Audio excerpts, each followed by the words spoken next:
Buenos días, estamos de nuevo en este café con Psicología en Acción, o si no te apetece el café, pues lo que te apetezca. Bienvenidas, bienvenidos, aquí estoy yo con mi compañero Juan Miguel Vargas, como siempre. Buenos Buenos días. días. Y con mi compañera Laura Parra Ortega, que es psicóloga general sanitaria y que nos va a hablar de duelo y de otro montón de cosas, porque hay un montón de duelos.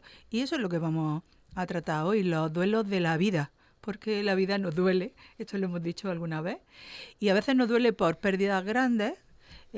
Cuando pensamos en duelo pensamos en que un ser querido fallece o también en una ruptura, pero hay otros pequeños duelos, ¿no? Entonces, a ver, cuéntanos, Laura, esto de cuando hablamos de duelo, ¿de qué estamos hablando? Bueno, buenos días y gracias por la invitación o autoinvitación que tuve.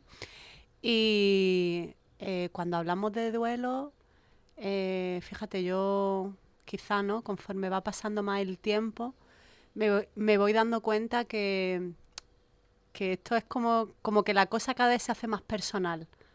Como que cuando hablamos de duelo, pues duelo es todo aquello que uno pierde y que le duele perder.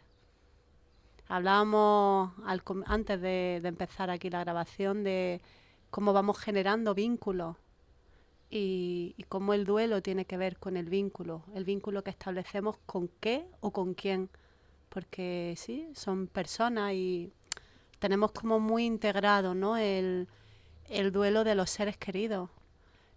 Hablamos también de las mascotas, Importante. sí, pero también, bueno, las pequeñas cosas, un trabajo, la salud, La inocencia.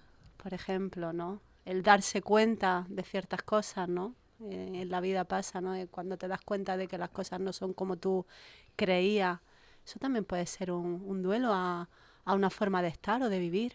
Una expectativa también, un duelo a una expectativa, a un futuro que te había imaginado, ¿no? Claro, tú que has Una- sido deportista, seguro que esta pérdida tiene que ver con esa. yo, En el deporte se aprende un montón de esto. yo estaba pensando en el programa y pensaba en esto, ¿no? En los duelos de toda la vida, ¿no? Que tendemos a relacionar duelo con la muerte de un ser querido, una relación de pareja, pero hay tantos duelos. eh, el duelo de la infancia, lo mismo, pasa a la adolescencia y lo mismo no eres muy consciente, ¿no? Ahora decía como que sean dolor consciente, ¿no? Pero a veces son duelos que no nos damos cuenta. Y claro, en la medida en la que no nos damos cuenta, están ahí soterrados y están ahí actuando, ¿no? Claro. Y esto que decías, ¿no? Yo, por ejemplo, que con 34 años dejé de jugar al fútbol, tuve que hacer un duelo también de esa vida, de ese futbolista que había dentro de mí, ¿no? Mm. Que murió, ¿no? Entonces Sí. vamos teniendo como personajes o actitudes dentro de nosotros que van como que van muriendo, ¿no? Sí, y además yo creo que es continuo, ¿no? Es que pasa, tú lo decías, a veces no es consciente y pasa sin que nos pida permiso, Mm, porque te descubres, es que nos descubrimos a veces viviendo un duelo y no mm. somos conscientes muchas veces de esto, ¿no? Bueno, yo creo que esto es muy importante porque yo últimamente en terapia me encuentro mucho esto. El ponerle nombre a que una persona viene con, ay, vengo con tristeza, vengo con depre, no tengo ilusión, estoy con esto, y empezamos, y no sé por qué, empezamos a indagar, empezamos a preguntar, resulta que hace un año que dejó una relación de 10 años, ¿no? O hace tal, 4 o 5 meses que se ha jubilado, ¿no? Entonces, oye, pues no será que lo que te está pasando es parte de este proceso de duelo y ponerle nombre a las personas, a lo que le está pasando a las personas. Y esto pasa mucho, como que no miramos el duelo, no le ponemos nombre y eso dificulta, impide que podamos vivirlo de una forma sana, ¿no? Y yo eso me Y, lo estoy encontrando mucho en terapia últimamente, ¿no? y bueno, Sí. fíjate, ayer concretamente me decía una paciente, me doy cuenta de todos los cambios, que claro, son un duelo, en mi vida, ¿no? Eh, Dice, y estoy muy cansada. ¿Pero qué puedo hacer para no sentir esto que estoy sintiendo? Y claro, le dije, pues que no te va a gustar lo que te digo. Porque es que hacer, solo puedes vivir lo que hay. Y despedirte de alguna manera de lo otro y no hay más, porque se te han acumulado tantos cambios que la mochila está muy llena. Está bien ya que te plantees me doy cuenta de esto que me carga, de esto otro que también me carga y de esto otro. Y esos son los duelos de la vida cotidiana. Los duelos cansan y los sentimos en el cuerpo como cansancio, como tristeza. Sí, claro. Yo creo que también estamos en una sociedad, en la sociedad de la somatización, porque como nos vamos poniendo tampoco esa parte de conciencia, ese parar, ese sentirse, ¿qué puedo hacer? Yo escucho mucho, no sé gestionar esto, no sé cómo gestionar. Ay, yo cada vez siento como más peso con esta palabra de gestionar, porque, no sé, a veces, o quizá por el momento en el que me pilla, ¿no? Que no sé, para mí es más importante el pararse a sentir, a identificar, a dar espacio, a escuchar, a acompañarse, más que estar en una gestión desde la operatividad, ¿qué voy a hacer con esto? Desde ahí yo veo que hay mucha exigencia y también lo veo cada vez más en las redes sociales, los posts, ¿no? Estrategias, técnicas. Y cuando viene la gente a la consulta, viene muy con esto, con el hacer, y se nos olvida el pararnos a sentir y ver qué está pasando ahí. Pero fíjate, estás diciendo esto y yo estaba pensando, ¿qué contradicción hay entre la sociedad en la que vivimos, que es la sociedad del hacer, y el pararse? ¿Cómo hago y me paro al mismo tiempo si esto socialmente no está aceptado? Hay por ahí un club de las 5 de la mañana que por lo visto debe funcionarse muy bien. Yo no sé si a las 5 de la mañana las calles están puestas o vamos a funcionar mejor y tal, pero claro, con el sistema de vida que llevamos, somos un país con un problemón con el tema del sueño. Si encima te tienes que formar parte del club de las 5 de la mañana, pues a ver cuándo vas a dormir. Y si no duermes, no rindes y al final tendremos que hacer un duelo por el sueño perdido. Es que es todo tan loco que esto de pararse parece un lujo. Esto que estamos haciendo ahora, en este momento, es un lujazo. Y bueno, después el personal, en esto de la teoría, te pregunta, bueno, ¿y es normal? ¿Estás triste y alegre al mismo tiempo? ¿O por qué ahora me da rabia? También se sabe muy bien las fases del duelo, por esto que decías de las redes sociales y tal, ¿no? Es como, ¿es normal? Claro que es normal. ¿Por qué no va a ser normal? Yo siempre digo, si ocurre, ¿dónde está la anormalidad? Otra cosa es que sea normotípico, ¿no? Si nos ponemos ya en un plan técnico. Pero no sé, para mí se hace importante darle permiso a lo que ocurre, y los duelos no son lineales. La bibliografía tiene muy marcada y muy estereotipada cómo son los procesos de duelo, la duración, cuándo es duelo patológico, cuándo no lo es, pero luego están las personas. Entonces yo creo que a las personas, las etiquetas creo que están bien para los profesionales, pues para saber dónde nos movemos, pero luego a las personas yo creo que hay que acompañarles en la sintomatología y darle, yo creo que también esa tranquilidad para poder vivir lo que viven y poder actuar en base a lo que cada uno necesita, no con la receta mágica, que yo sí veo que a veces vamos un poco en esto, ¿no? En hacer cosas muy estereotipadas, o ¿no? Me viene un poco a la mente los tips, consejos, tips, pero es que hay gente que no funciona con estos tips o no puede. Todos sabemos ya en el momento que estamos social de la información lo que es bueno, lo que no.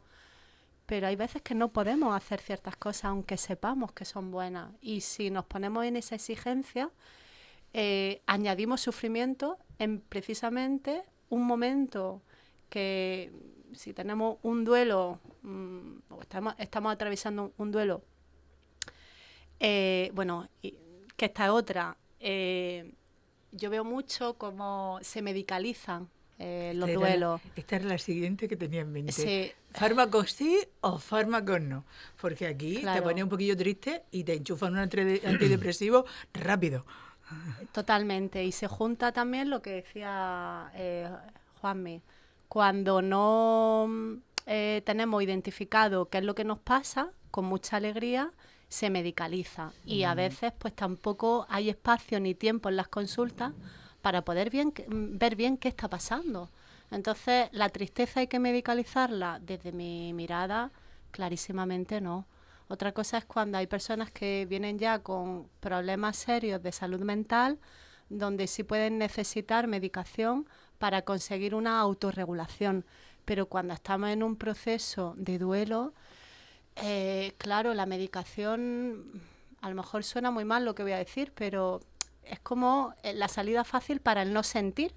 Y precisamente esto va un poco en la línea de lo que digo de no pararse a estar con lo que hay. Y si no generamos estrategias de tolerancia a lo que siento, termino haciéndome experto en generar estrategias de evitación a lo que siento. Y eso a largo plazo genera un problema mucho mayor. Esta es mi mirada, ¿no?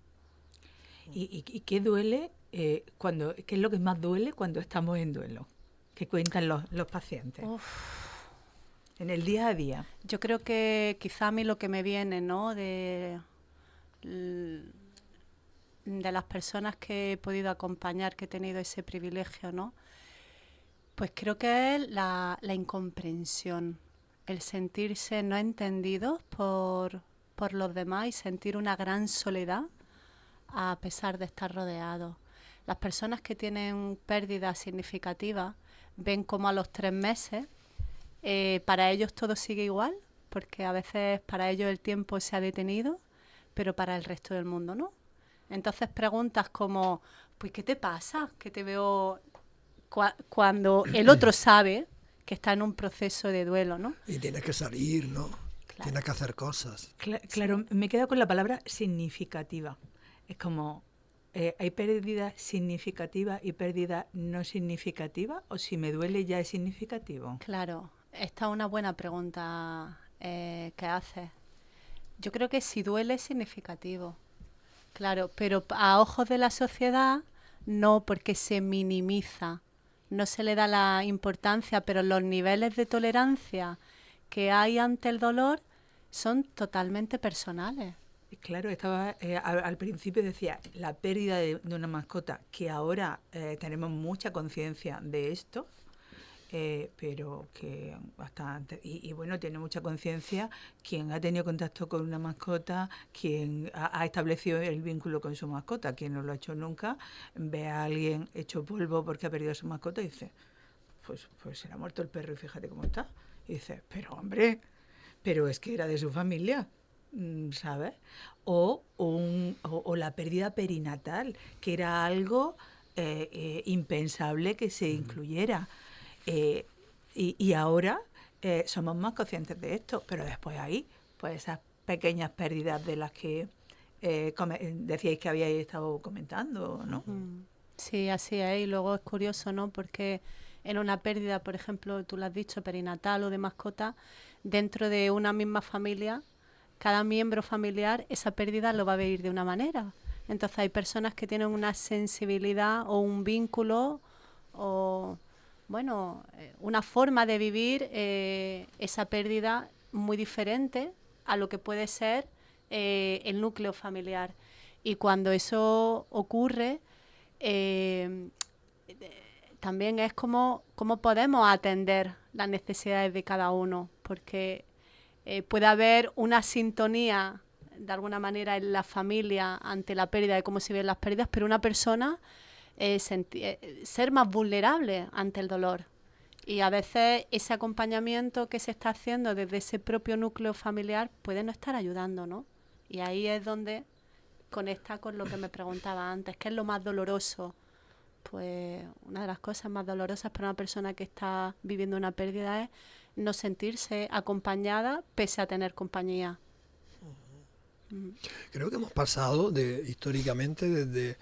Antes se hacía el luto, ¿no? Se hacía como algo obligado de alguna manera, que había que ir de oscuro, de negro, que no había que salir.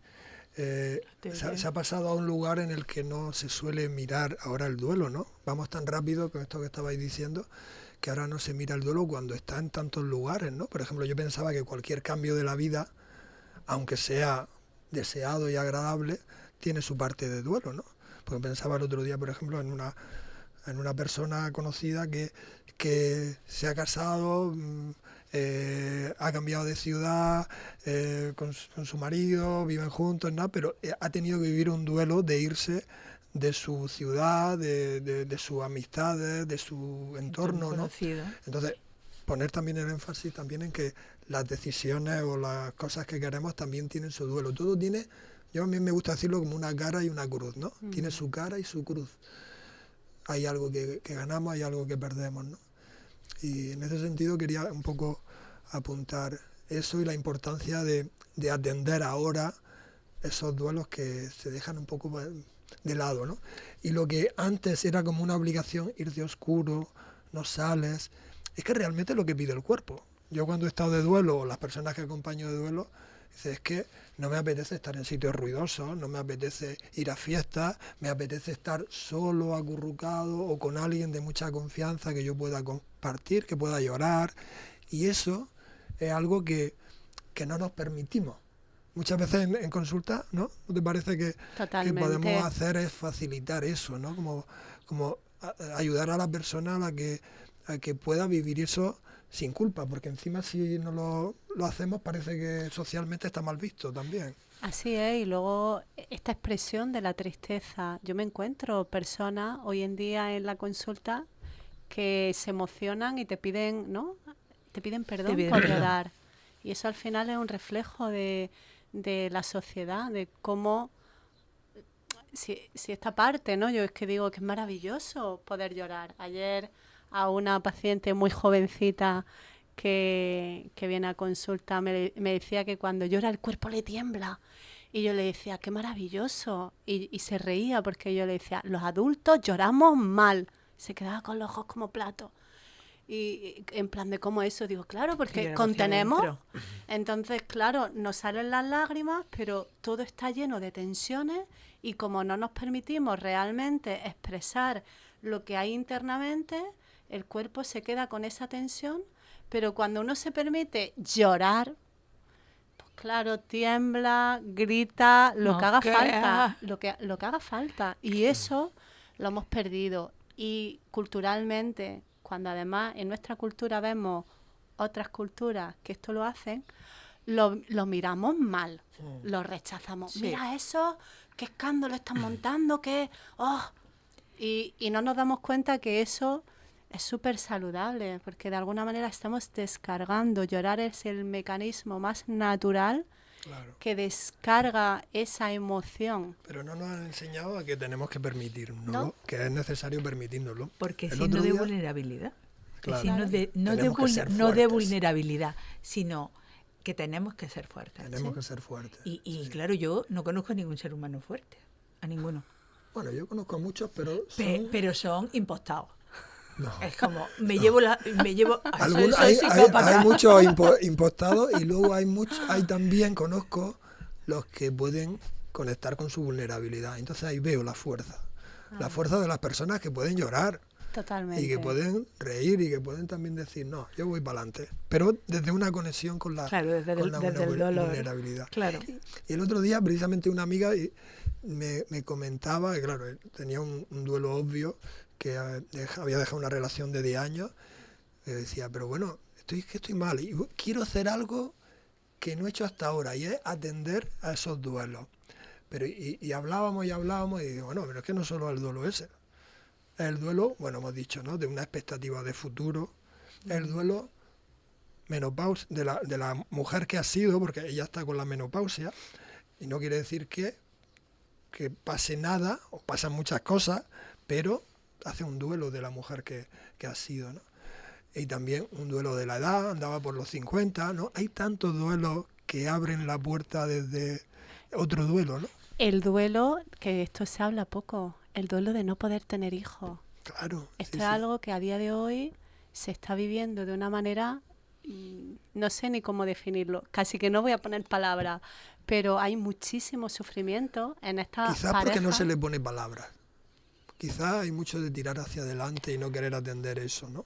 Puede ser, pero yo lo veo como ahí hay un sufrimiento subterrado enorme en conseguir tener hijos, y como hay parejas que lo intentan,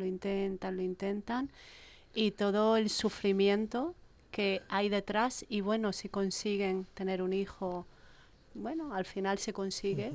También hay que ver los precios, a qué precio en todos los sentidos, pero ¿y quién no lo consigue? Y entonces, Es tremendo. Laura, ¿qué hacemos? Ya que hemos llegado aquí, ¿qué hacemos cuando hay un duelo? Porque Déjame que respire. nuestros Primero respirar. oyentes estarán diciendo, vale, sí, todo esto resulta que hay más duelos de los que nos pensábamos. ¿Qué hacemos? ¿Qué hacemos, no?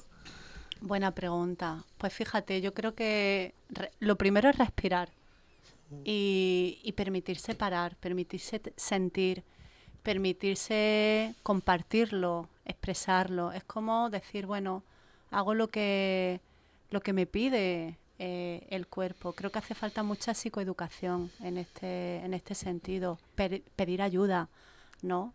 Porque normalizar ciertas cosas en determinados momentos yo creo que puede ser maravilloso. Hay veces que solo con una consulta, a mí me ha pasado, viene una persona y dice, ay, ya sé lo que me pasa, yo estoy bien. La que estoy bien soy yo, ¿no?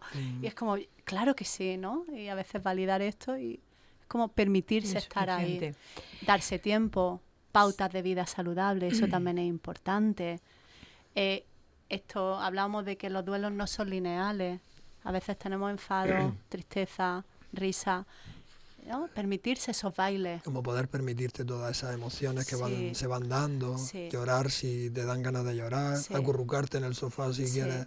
Pero yo creo que es muy importante esto de compartir, ¿no? Sí. De hacer esa red. Pero fíjate, estaba tú utilizando la palabra permitir y tú el dejarse y demás. Y yo pienso, y cuando tengo miedo a permitirme, cuando no sé permitirme, no sé qué hace eso, yo qué sé. Se me está ocurriendo, pues, un señor de 80 años que ha vivido en un determinado contexto social, que tiene una serie de valores como muy determinados, y le estamos hablando de permitirse, y a lo mejor piensa, es que si me permito me desmorono, y yo no me puedo desmoronar porque qué clase de hombre soy, ¿no? ¿Vale? O el miedo fantasioso a si me permito no voy a tener retroceso. La tristeza me va a invadir tanto que no voy a tener retroceso. O sea, a veces, si nos escuchan, y yo espero que nos estén escuchando, es como, sí, esto está muy bien, pero ¿cómo me voy a permitir yo esto si se me están cogiendo el cuerpo solo de pensar, decirle a no sé quién que me voy a desmontar y voy a estar llorando 3 días? Yo no puedo estar llorando 3 días. Esto. No es fácil, Y la culpa. no es fácil. Que No va, es fácil va porque está aparejada esto que tú esto. dices, ¿no? Primero permitírselo, que es un mundo, y luego, vale, una vez que me permito, ¿qué pasa ahí? Porque hay mucha idea ahí detrás de que me voy a desmoronar. No, pero la naturaleza hace otra cosa. Claro, pero fíjate, nosotros, o sea, yo soy plenamente consciente de que nosotras somos unos privilegiados y unas privilegiadas, porque tenemos el conocimiento, también tenemos la experiencia y también tenemos el trabajo. Tenemos que darnos cuenta de que todas las personas no tienen ese privilegio y que para nosotros tiene sentido esto que decimos, pero el otro, pues a lo mejor si está ahí aguantando y después le duele, ya le contaremos. Pues mira, ¿no? yo creo que esto que tú dices es la respuesta, ¿no? Para mí, es nosotros. Es que nosotros éramos así también. Claro. Nosotros, yo he Totalmente, vivido, claro. yo he Totalmente. vivido los duelos pues como me han enseñado. Pues, oye, Claro. pues mira para otro lado, no llores. Yo soy un hombre que no ha llorado y que yo no he llorado ni atendido esos duelos, y he ido aprendiendo poco a poco. Primero me permití y a veces me ponía, ay, que ves que no lloro, y intentaba llorar y no lloraba, ¿no? Pero poco a poco, pues lo mismo no es necesario llorar, pero es hablar de tu tristeza, hablar de lo que te duele. Y lo mismo permitírselo tranquilamente, claro, si se da, pues se da, y si no se da, pues no se da. Claro. Pero esta cosa de hablarlo, de expresarlo, son vías de comunicación que van abriendo las compuertas de esa emocionalidad, ¿no? A mí me gustaría que pusiéramos un poquito la mirada en la culpa. O sea, me culpo por no estar bien, me culpo por no poder responderte, que la culpa es un temazo, ¿no? Y que va unido a esto de no permitirse. Claro. La culpa y la vergüenza para mí van muy de la mano y son muy sociales. Es algo que hemos aprendido. La culpa no es algo innato y nos la han enseñado. Entonces, viene muy bien ver, ¿no?, cuáles son nuestros mecanismos, cuándo nos sale culpa. Y yo digo como el miedo, ¿no?, en la culpa, ¿no?, o en la vergüenza. Es como, a pesar del miedo, hago. A pesar de la culpa, igual hago, me permito un poquito. Hablaban, ¿no?, de cómo, en el ejemplo que ponía, de cómo alguien que nunca ha hecho esto, de repente puede hacerlo. Yo llevo 2 meses que he empezado a entrenar. Y claro, ¿cómo yo puedo levantar 50 kilos de peso? No puedo. O sea, esto ahora mismo es impensable. Pero ¿puedo levantar 5? Bueno, pues voy a levantar 5 y no me culpo. Y si empiezo a pensar en, hay que ver, es que debería estar levantando 50, aquí es donde, ¿cómo puedo aprender ahí de alguna manera, a autorregularme y decirme cosas que son ajustadas con mi realidad? No voy a poder levantar 50 en estos momentos. Y en un futuro igual sí. ¿O no? ¿O no? ¿O no me interesa? Puede ser. Pero ahora, ¿qué es lo que puedo? Pues con lo que puedo está bien. Y tiene que ver con lo que decías tú. Igual no se trata de forzar nada, sino estar en lo que hay, dar permiso a eso. Entonces, la culpa es, bueno, a pesar de que sienta eso, me atrevo también a abrir un poquito el espectro y hacer otra cosa, salir un poquito de ahí. Y luego hay otra culpa en los duelos, ¿no? De que podría haber hecho esto, podría haber hecho lo otro. Habría que ver qué tipos de culpa, y dependiendo del tipo de culpa, habría que trabajarla, ¿no? Pero que aparecerán asociadas a cada tipo de duelo. Efectivamente. Sí. A mí me gusta mucho el decir que en cada momento siempre hemos sido la mejor versión que hemos podido ser. Y si uno toma conciencia real de esto, yo por lo menos en mi vida, cuando hago una revisión, me di cuenta que es así, pese a que he tenido momentos de súper inconsciencia. Pero en cada momento he podido ser lo mejor que he podido ser en cada momento. Y cuando uno empieza, aunque sea de una manera al principio impostada, repetirse esa frase y empezar a analizar y ver y, bueno, ver que puede ser así, dar espacio a eso, uno se lo puede terminar hasta creyendo. A mí me ha pasado, por lo menos, ¿no? El creer que hacemos lo que podemos en cada momento. A lo mejor no es lo mejor, pero es lo que podemos. Bueno, es que si nos planteamos el tema de lo mejor, abrimos otro melonar aquí. Totalmente. No se sabe ni cuánto. Venga, que Juanmi quiere aportar. Sí, algo. no me quiero quedar con esta, que creo que es un tema importante también. Es, ¿cómo ves tú, Laura, los duelos en los niños? ¿Cómo atender los duelos en los niños dependiendo de la edad? ¿Es algo que hay que ocultar, la muerte de un ser querido? ¿Hay que dejar a los niños fuera o cómo lo ves?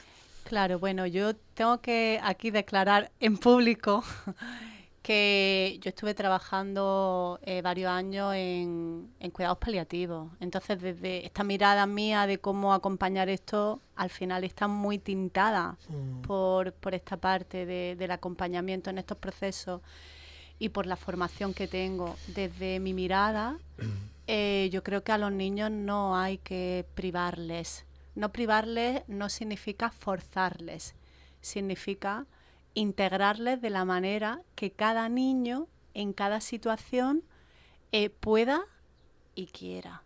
Hemos pasado de hacer los velatorios que se hacían, ¿no?, en el siglo pasado en las casas, y muchas veces posiblemente con una sobreexposición a los niños, de darle a lo mejor funciones que no deberían haber tenido, a algo que es totalmente lo contrario, algo aséptico, no ven nada, se les aparta, no lo llevan a ningún sitio, a veces ni se les explica o se les da explicaciones pues con una parte religiosa que en función de la edad que tiene el niño es que no están entendiendo nada, confunden y además terminan generando miedos.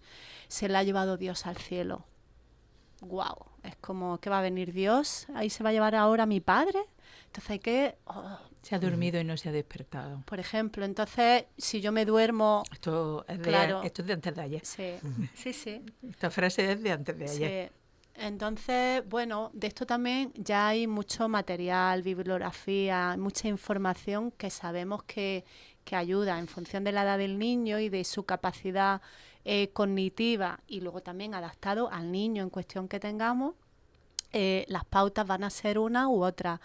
Así a líneas generales yo lo que diría es no excluirlos por sistema, sino hay que hablar con ellos, explicarles, facilitar también su proceso de duelo. Y es posible que a lo mejor a ellos incluso el duelo no les toque directamente, porque si yo pierdo a mi mejor amiga o a mi compañera de trabajo, que es alguien muy importante para mí y no tiene un vínculo directo con mi hija, a mi hija no le va a tocar, pero me va a ver estar triste. ¿Y qué hago yo? ¿Esconderme para que no me vea llorar? Pues esto también, ¿no? Cómo podemos dar también esta explicación y contar e integrarlo en nuestra emocionalidad sin cargarlo. Entonces, hace falta mucha psicoeducación. Querida, gracias. Querido, gracias. Nos tenemos que quedar aquí, pero es evidente que se han quedado un montón de cosas en el tintero. Cuando calentamos, nos acabamos. Nos suele pasar. Nos suele pasar. Y este es un temazo. Este es un temazo. Este es un temazo que vamos a abordar en otro programa. Y por hoy, pues le agradecemos. Ya sabemos que hay duelos diferentes, que cada uno lo vive a su manera, que a veces nos exponemos, que a veces no, y otras no. Así que seguimos hablando de las pérdidas de la vida. Un abrazo. Gracias, Juan. Gracias, Muchas gracias. Laura. Gracias. 87